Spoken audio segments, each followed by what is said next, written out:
Welcome in, everybody. How we doing? It's been a long off season, and we are happy to be back with you guys now. We're rounding out the first week of training camp, so we're going to start getting back in the swing of things. We'll run through all things football, working up to the season, getting ready for what's shaping out to be a great season. We're going to be discussing a lot of stuff this season. We'll talk through some hot takes. We'll talk through some news now and again. We got some other stuff to run through, right? We're gonna have some arguments. I know that's what I love to do. We're gonna talk about some stats. We're gonna talk about some hot games and things like that, and we're just gonna have a lot of fun talking about football this year. So we're gonna get it started off this year with some fun stuff. This week and next, we're gonna go ahead and discuss the conferences and the divisions, who we think is going to win. We're not going to get too crazy. We're not going to pick playoffs or Super Bowl winners or anything like that. Yeah, we'll save those hot takes for another week. But we're going to go through each conference. We're going to let you know who we think is going to win, how we're going to rank out each conference, and we got a couple of takes we'll round out after that. But it's been a long summer. Mike, of course, is here with me. Mike, how's your summer been going?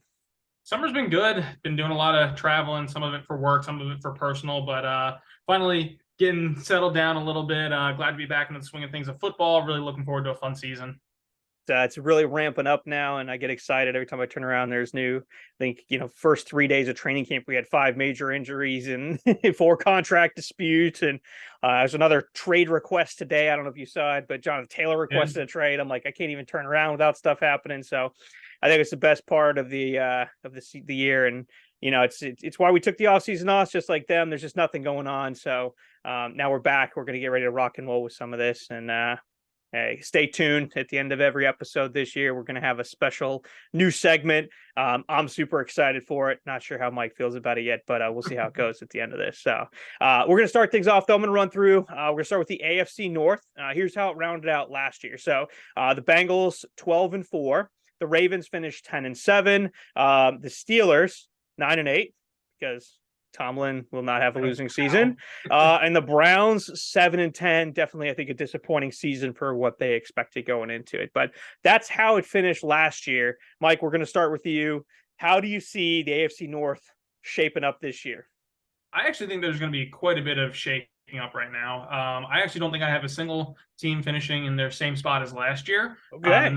And I think that's pretty surprising for some people. I think a lot of people think that the Bengals are probably a shoe-in to win their division, but I don't know. I don't think that they're a shoe-in. I think they could absolutely win it. I don't want to write off Joe Burrow. I think he's clearly the second best quarterback in the league right now. But with that being said, the Ravens were leading their division before he got hurt, before Lamar got hurt, that is. And so I think with Lamar, he now has his contract. He's got some more weapons around him that he at least likes, whether or not they'll work out or not. At least he should be happy. He should be motivated. And some of the reports last year sounded like Lamar could have come back before they ended up losing that playoff game, but he kind of opted not to for safety reasons and contract reasons. So I get it, but he's paid, he's happy, he's healthy. I think that the Ravens are probably going to edge out that division. I think it's going to come down to the wire, but I got the Ravens first. Bengals second.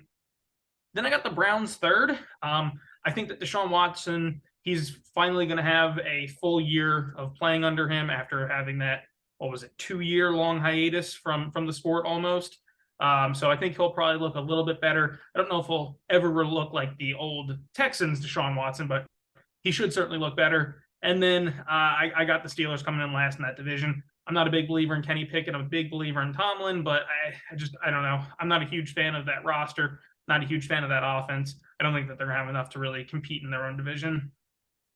All right. So I also flipped 2 of these teams from where they were last year, but I flipped the bottom 2 and not the top 2. Okay. I don't necessarily disagree with you. I do have the Bengals winning. I just have a lot of faith in that offense being one of the best in football. I think that defense is really solid as well. And then I got the Ravens too. But when I was looking at it, I wrote it down. I was like, man, the Ravens were 10-7 last year. They didn't have Lamar for most of the year. They're supposedly opening up this new high-powered, flying offense and a lot more passing. And, if nothing else, they're just going to run a ton more plays. And I'm like, man, like I second guessed myself, and I said, do I put the Ravens first? And I said, nope, until they prove otherwise. And then we had the Burrow injury, right? And I was like, Yep. nah, I got to change it. But it sounds like it's a minor strain. He's going to be out a couple of weeks, but I mean, he'll be back before the season starts. And I think he's enough of a guy. It's not going to make a big difference. So I got to leave the Bengals at 1. I got the Ravens 2, but I agree. I think it's going to be a lot closer than people probably think, but I think the Bengals still take it. I got the Browns in 3rd. I agree with you. I think Deshaun looks a lot better. He has a year to be back acclimated to the offense and getting things worked up, and he's not going to be super rusty, which he was last year. He's got some new weapons on the team. I think they're better, but I also think they're the Browns, and I think that's going to play into it. And even though they're the Browns, I still don't think it's enough for them to be worse than Kenny Pickett's going to be. I really also don't have any faith in Kenny Pickett, but I think they still go 9-8 because Mike Tomlin is that guy, and he's just not going to let them not find a way to have a losing season. So where I think they still have a winning season, or at least go 8-1 because he's done that too. I was going to ask that. I think I just know they're not going to have a losing season. I'm not going to say how it's going to work. They're just not going to have a losing season, but I do have them in last place. Okay. Moving on to the AFC South. This is a division I'm definitely a little bit more excited about, definitely for the top half to kind of watch how they're going to play out. Not necessarily so much the bottom half, I think, in the next few years, maybe. I have the Jags winning this, walking away. I don't think it's going to be close. I think the Jags win it. I know there's definitely been some people out there saying, hey, the Titans, they're going to come back and they're going to take this division, especially after they signed Hopkins. I think they finish in 2nd. That's not necessarily a vote of huge confidence for the Titans. I think they're going to be okay. I think Derrick Henry is still going to carry them, but I think it's going to look just like every year where they really struggle out the gates early, and then the snow starts falling and Derrick Henry just does what Derrick Henry does, which is beat everybody else up. Because I don't think he's done quite yet. But then the rest of the division is just so bad. I don't think that they have a way of not finishing in 2nd place. The Colts and the Texans, both with, brand new quarterbacks. They're going to be starting at some point. I don't even know if Minshew gets a game or two. I think he's there more for development's sake, but I think they want to just let Anthony Richard get out and run. This is one where I'd originally put the Texans because I was like, I think they have some young weapons. I think they're really getting slept on, but I switched it and I got the Colts finishing in 3rd and the Texans finishing in last place again. I think they're both going to be very close, but I'm going to put more money on Shane Steichen's ability to be a head coach than whatever young talent I think is developing with the Texans. So my vote of confidence is going to go to Shane Steichen and the Colts finishing in 3rd. Still having a pretty abysmal season. I don't know what they go 6-11 or something like that. And then, 5-win team for the Texans. They're both going to be pretty bad this year. So that's how I have the South kind of laying out. And the Jags are going to run away with it. I think they could be the number 1 seed in the entire AFC. So I don't think it's going to be close. You think that they're going to win the 1 seed in the AFC? I think it's a definite possibility. There's like 2 or 3 teams I think could win it. Mm-hmm. And I think they could. I mean, you figure they get 4 games against who I think are going to be 2 of the worst teams. Sure. I think 2 of the worst teams in the AFC for sure. They're definitely bottom 3, maybe even in the NFL. I mean, those are both teams that could be competing for definitely top 10, but maybe top 5 picks. And, you guaranteed those 4 wins from the year before. Another year of Trevor Lawrence kind of working things up. And I know what people are saying, but I've seen some clips of Calvin Ridley in training camp and man, and some routes I'm like, look at this guy, 4-4, and then Calvin Ridley's a blur. So if Calvin Ridley is anything close to the guy he's supposed to be, and Trevor Lawrence is going to take another step forward because that's just who he is, I'll die on that hill. I think they definitely have an opportunity to be one of the best offenses and have a pretty talented year.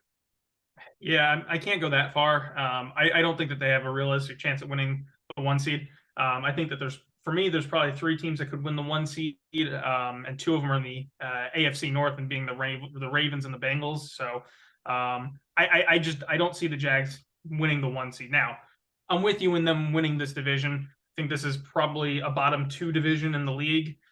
So I think the Jags should win this one relatively comfortably. I think they can probably win it with 11 games, and they'll be 2 or 3 games clear of the Titans, who I think are going to finish 2nd. So Yeah, I don't know. I definitely don't see that one seed. I think Trevor Lawrence's consistency has struggled a little bit for me to fully embrace who we all think that he should be. And some of that even shows in his one playoff win against the Chargers last year. And that first half, what did he throw? What was it? 3 interceptions or 4 interceptions in the first half or whatever that was? 4? Yeah, I mean, Yeah, he was abysmal that first half and then borderline perfect that second half. And it's the consistency with me that for him that makes me struggle to have them take that he next was a leap rookie. right now. What's that? He was a rookie. Yeah, okay, stop it. That first year doesn't count. It does count. We'll see what we'll see what Calvin Ridley's able to do. I think that him and Kirk are going to be a very nice wide receiver duo. That's probably going to be an underrated duo before the league starts. So I think they'll probably catch some teams by notice. I think ETN's very nice, and then their defense is solid. Yeah, and then the Titans coming in second. I don't like any of their quarterbacks, man. Like Willis clearly has shown that he's probably not going to even be a serviceable backup in this league. I don't think he starts. Oh no, he certainly doesn't start. I think they want him to, but I think with Hopkins there, this is. You think they want Willis to start? No. I think this is Tannehill's gig unless they look unless that team falls completely apart. Mm-hmm. When they signed Hopkins, this is a sign that we want to take Henry and we want to see if we can make another run. And if you're doing that, you're not doing it with Willis or Levis or I think Malik Willis. Either of those dudes. Mm-hmm. Neither one of them are that good, and neither one of them, I think. But yeah, I think this is Tannehill's job.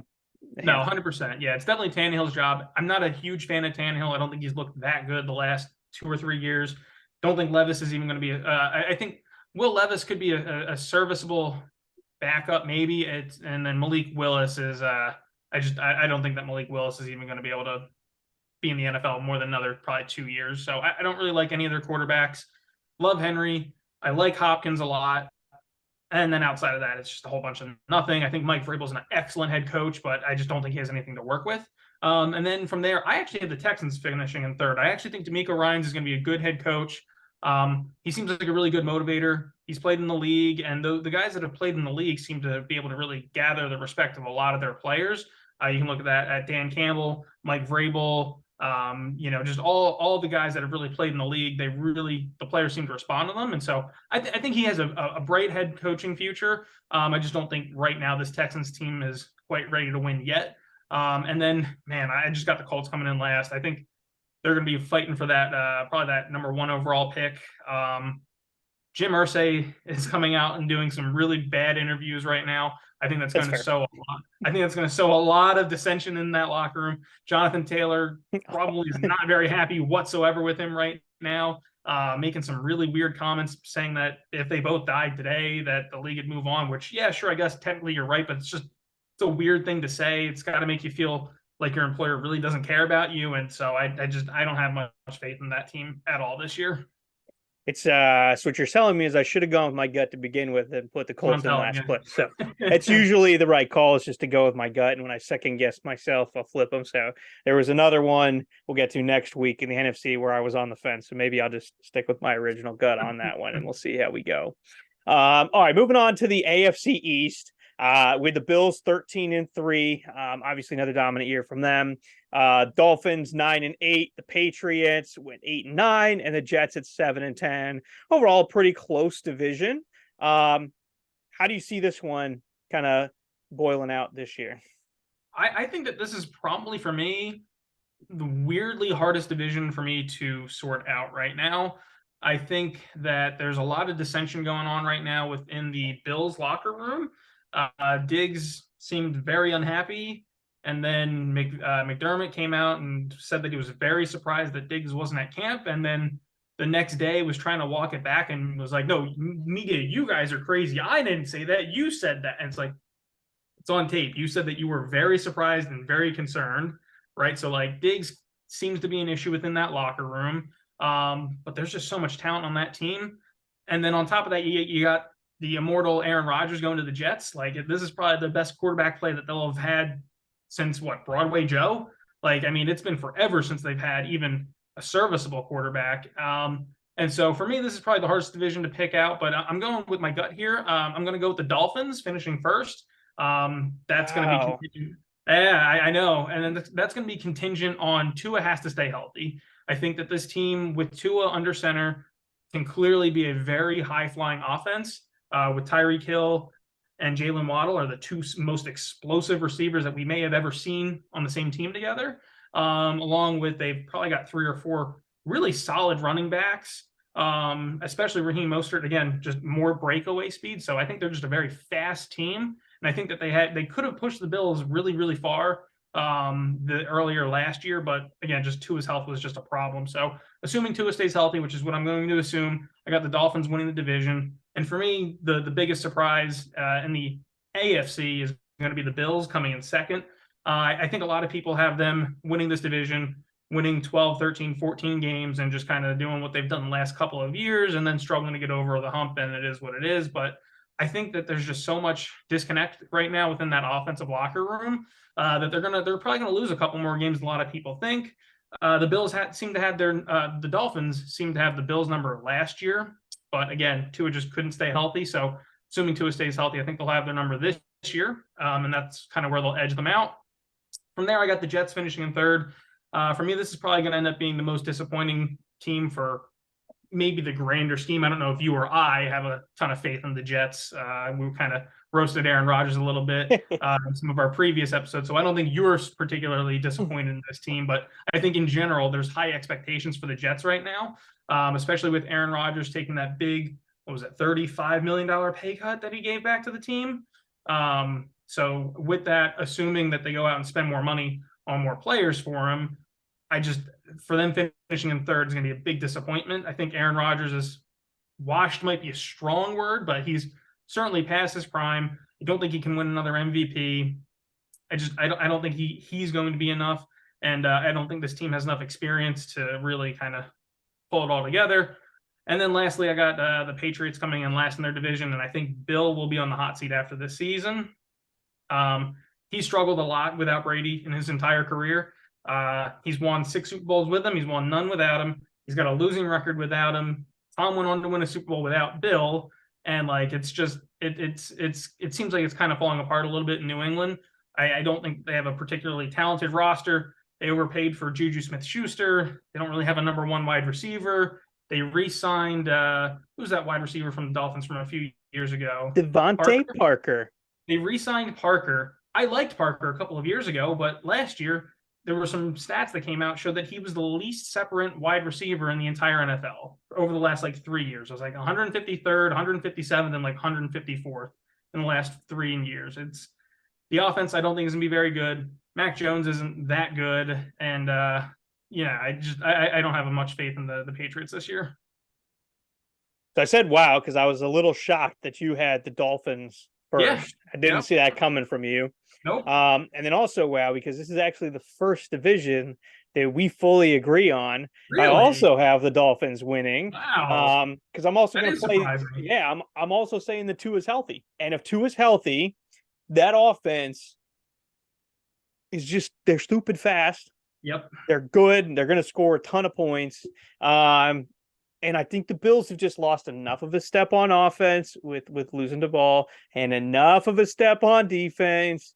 And there's some other question marks and Diggs and how really good is I just think that they take enough of a step back, and the Dolphins with a healthy Tua are that much better. I mean, the Dolphins won 9 games last year, and that was with Tua basically not remembering, what year it was for the entire season. So, if his first concussion was week 3 against the Bills. So, he didn't know where he was the entire year, and they still won 9 games, with Teddy Bridgewater and Skylar Thompson and Tua not knowing where he was. I got the Dolphins winning this. I got the Bills in second. To me, I think the Jets will be good enough. I mean, they did win, 7 games last year. I think Rodgers is enough of an upgrade over Zach Wilson that they could win 10. And I think the Patriots are going to be better than a lot of people think they are. I know a lot of people think that they're just going to be a dumpster fire. I am not on that train.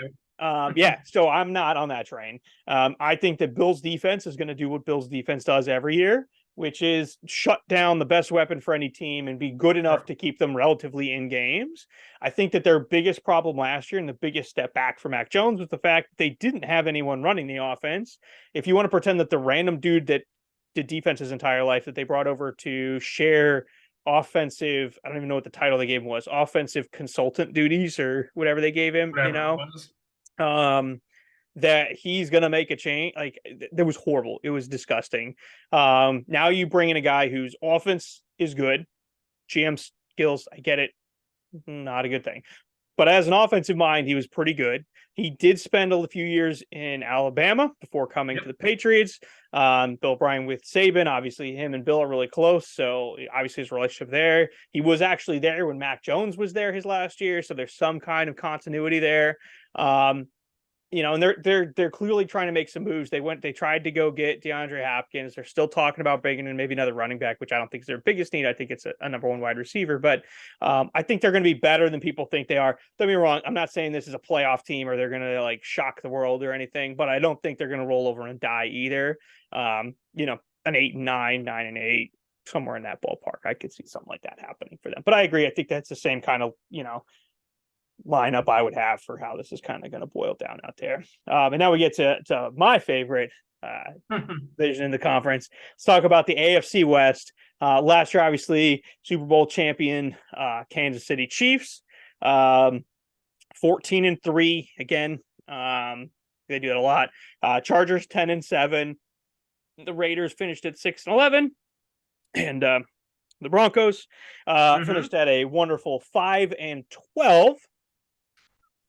So disgusting. I'm looking at them like, man, they were that horrible last year. I had Trying them to going block the it other way out. around. I had them going 11-5 before last season. So Yeah, here so 5-11 is tough. yeah, 5-12 to finish the year. It's not a pretty Right. sight, man. Not a pretty sight at all. So 5-12 with Denver. To look at this division, I think those teams can shock. Look, I almost switched this, but I have to leave the Chiefs at 1. Until they prove that they can't do it, they're going to do it. You have the best player in all of football in Patrick Mahomes. He can do a little bit of everything. You have one of the best coaches and a great offensive mind. And until I see Travis Kelce take somewhat of a step back, I get that they don't have a number one wide receiver, but they have Travis Kelce. And to me, that's the same thing. So you got Kelce and a bunch of dudes, and their defense isn't bad. I think they're good enough to just, if they want to beat you, they're going to beat you. And until I see them not win, I can't not have them win. And as unfortunate that is for me to say as a Broncos fan, I think the Chiefs once again are going to win the West. I do think the Chargers make it a little bit more interesting this year. I think they're going to have a much better year this year than they normally do. I get it's the Chargers, so they're probably going to do something.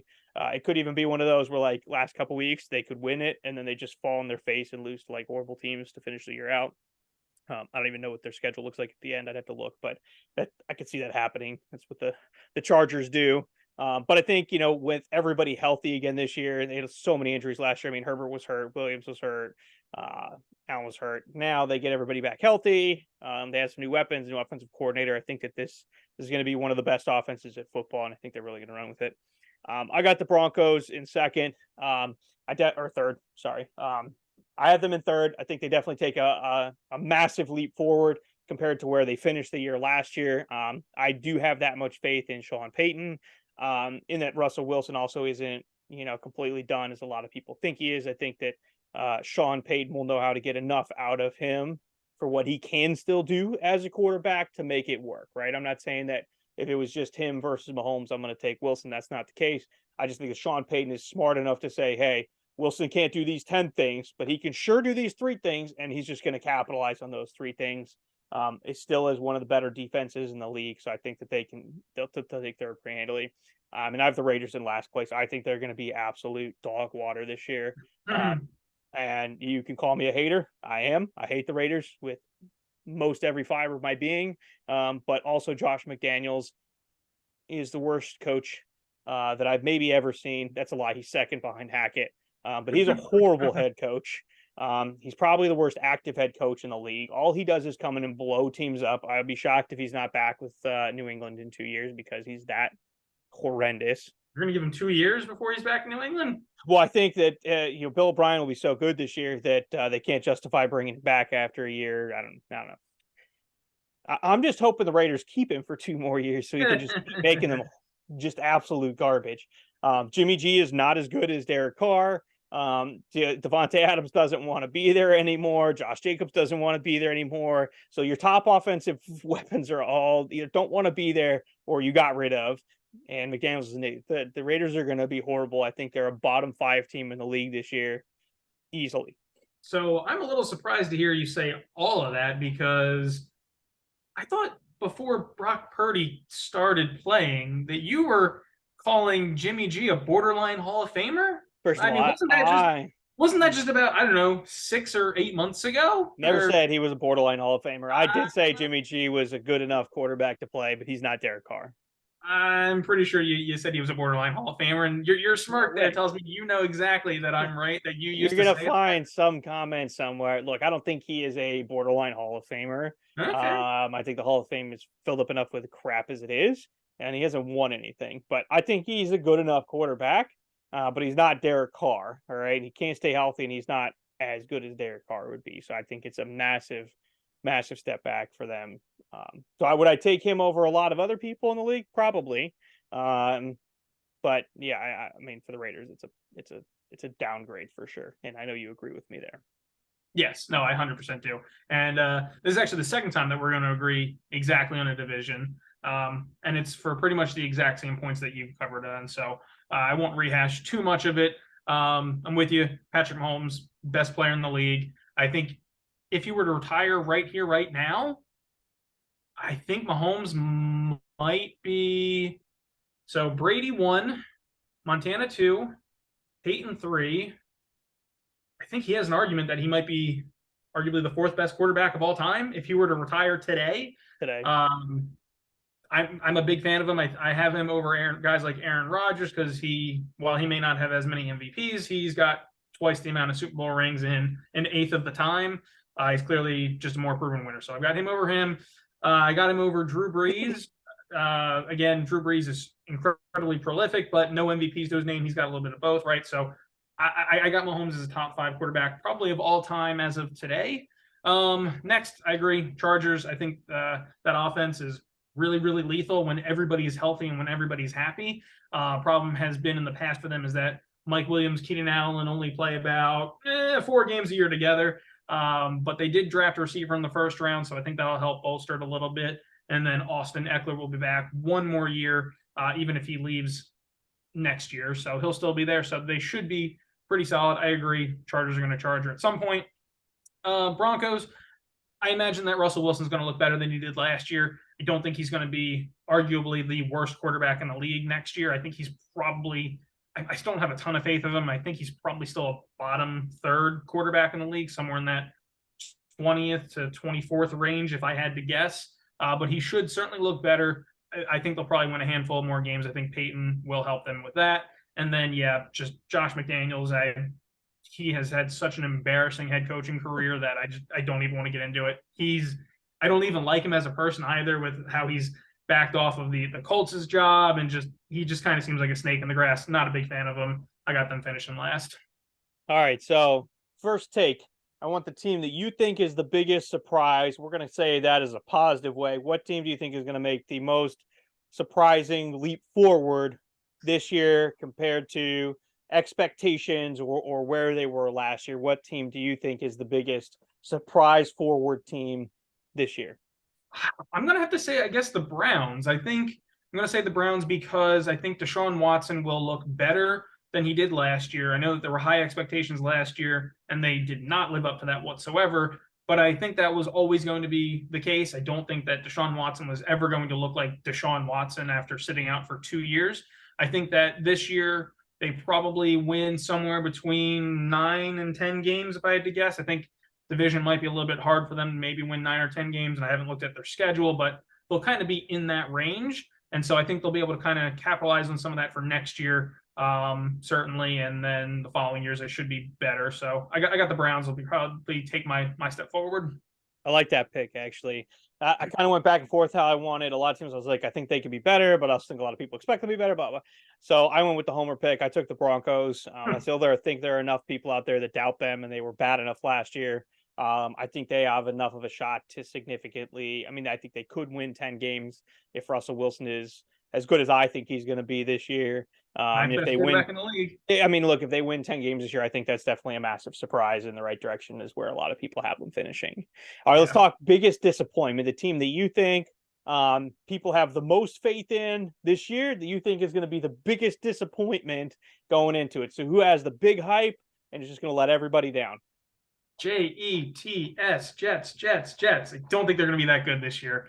I think that Aaron Rodgers is over the hill. I think that team is just awfully young. While I'm a believer in Breece Hall coming back and being pretty solid this year, I think it sounds like they may end Dalvin up Cook. signing Dalvin Cook as well, which is just going to take reps away from him. And just it's going to be a late addition to the team. And I don't know. They've also kind of almost remade this the Packers 2.0.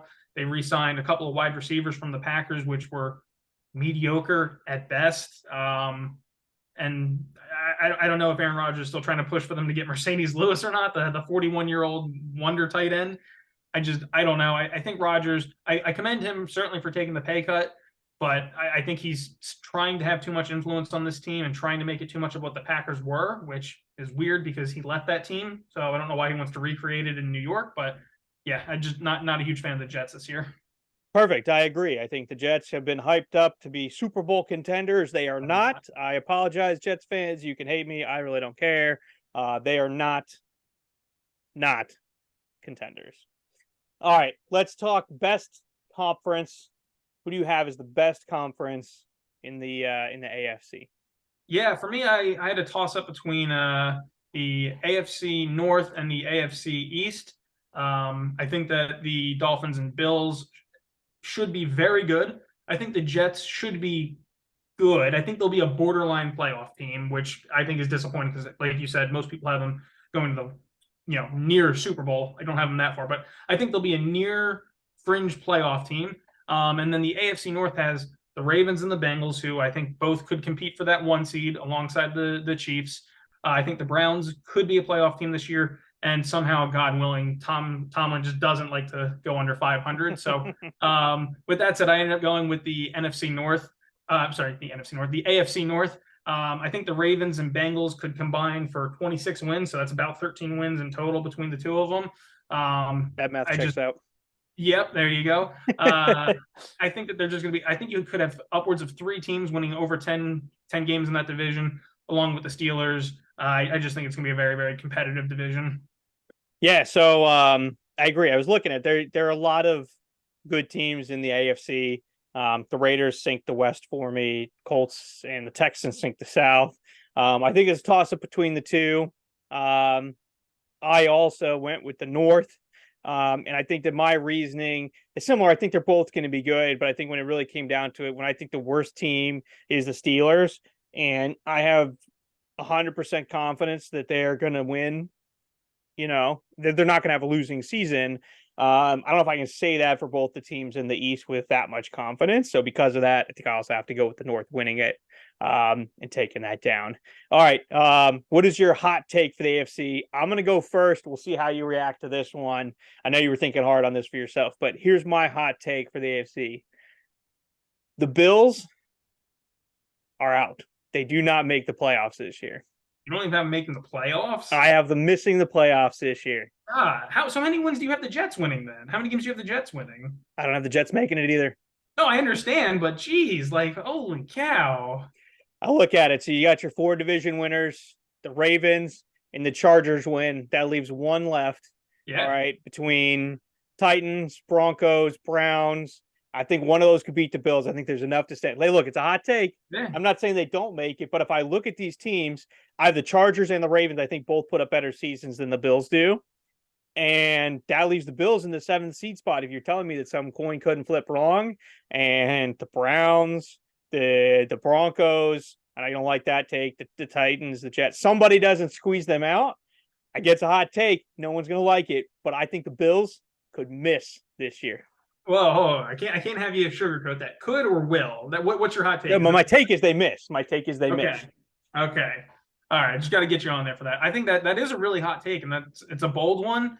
We'll check back in 6 months to see how this ages. It's either going to age like milk or it's going to age like wine, one or the other. I don't know how it's going to go, but hey, I guess that is kind of the premise of a hot take.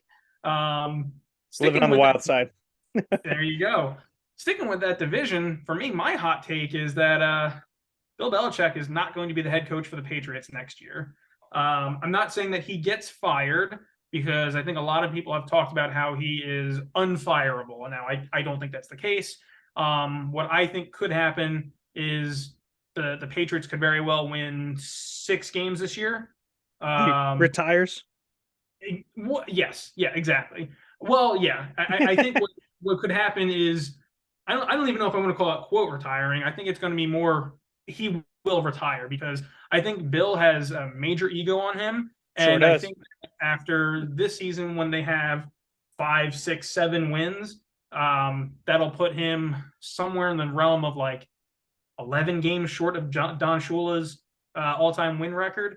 And I think Robert Kraft will sit down with him and tell him, hey, look, we're going to keep you around for the next 2 years. After that, once you break Don Shula's record, you're done. You can call it what you want, but in 2 years, you're going to be done. And I think Belichick is going to take exception to that and say, no, I'm going to retire on my own terms. I don't care about breaking Don Shula's record. I'm not just going to stick around for wins and just kind of stat padding, if you will. I think Belichick has gotten to a point where he only wants to chase rings, and if he's not chasing rings, or if he feels like he's lost the belief in the owner, then he's just going to walk away. I mean, I can't disagree with being the guy who only wants to chase ranks, but I like that take. I think I don't know if it's likely, but I also can't say I don't necessarily see it happening either. So I like that take. All right, so that's going to wrap up our takes on the AFC and how it's all going to break down. As promised, at the end of every episode, we're going to play a new game. It's our new segment, and we're going to call it Test Mike's Brain. As you all know, Mike's our stats guy. He knows crazy things that even I don't think he knows, and then he does know them. And so for that, I've come up with a couple of different games, and we're going to test Mike's brain, and we're going to see if he can get this stuff. So I got 4 different categories. I color coded them red, yellow, green, and blue. And I'm going to let Mike pick a color every week. And I'm just going to take the card. We're going to read the challenge to him. We're going to see if he's able to figure it out. I'm going to give him a couple of hints, see if he needs to take them every week based on what the question is. And we'll go from there. So, Mike, week 1, test Mike's brain. What color are you picking? I think I got to go with Eagles green, man. Gotta lay it on the line for the Eagles. Eagles green. All right, man. So for Eagles green, got the card right here. Is what we're going to do. I'm going to give you some stats from a player last year. All right. And I want you to be able to tell me who that player is. Now, here's your lifeline choices. All right. When we get to the end, if you can't figure out who it is, you can ask me for what conference they play in, AFC or NFC. You can ask me what position they play. That'll be your last one. I guess you can ask offense or defense. Now you'll know because it's. So I guess you can ask what position they play. Those are the only 2 hints I'm going to give you. I will tell you this is still a current player. So they do still play in the league right now. All right. Okay. Yep. Last year, this player was number 5 in rush yards. Okay. Do you need the number of rush yards? Or are you good with number 5? I don't think the rushing yards will help me. I'll tell you what, we'll make that another hint. If you need me to give you the actual numbers, I'll give them to you. Otherwise, I'm just going to give you the rank. So he was number 5 in rush yards, number 8 in rushing attempts, number 7 in rush yards per game, number 8 in rushing touchdowns, 39th in receiving yards, 32nd in receptions, and overall in fantasy, and we're going to use PPR scoring because that was the easiest one for me to calculate. He was number 15. He was the running back 15 in PPR scoring last year. Who is this player? I think I'm going to get some cool game music to hold while you think. Yeah. At first, I was thinking Miles Sanders because Miles did really well in terms of rushing last year. And can I hear what was the receiving? You said that this player finished 32nd in receiving yards. Now, is that for the position or is that overall? So he finished 39th in receiving yards and 32nd in total receptions. And yes, that is for the running back position, not overall. So as a running back, he was 39th in receiving yards for all running backs, 32nd in receiving total receptions as a running back. I didn't include receivers because I'm not counting down however freaking far down he would be for Okay. his reception total of 20. That's where you were throwing me. Is I was like, well, if he's 30th in the league, I was like, Austin Eckler, but I was like, Austin Eckler had way more than that, but he's not, his rushing yards aren't high enough. So I'm going to go with my original gut here, which was Miles Sanders. I know that he's not the biggest piece of the Eagles. Well, yeah, last year was not the biggest piece of the Eagles receiving options, but I know he certainly could catch some balls. He made the Pro Bowl. He had roughly 1,200 yards last year. I don't know the exact number off the top of my head. And I think he was top 5 in rushing. So I'm gonna go with going with my old guy Miles Sanders. Going with Miles Sanders. Is that your final answer? You're locking it in, Miles Sanders. Final answer, locked it in. Dang. All right. So clearly, guys, I'm gonna have to do something harder. The answer is Miles Sanders. All right, I get it. You're all gonna think it was rigged. He picked green, and it was about an eagle. But I threw it on there. I thought I'd try and throw him through a curveball, but it didn't work. Well done. Miles Sanders was the answer. So far, test Mike's brain. 1 for Mike, 0 for the rest of us. So we'll see how it goes. We'll see how this goes again next week. Hopefully, we can stump Mike's brain. If you got any options, go ahead and shoot me some answers down in the comments. I'll see if we can throw some curveballs at Mike. Thanks for joining us, and we'll see you again next week.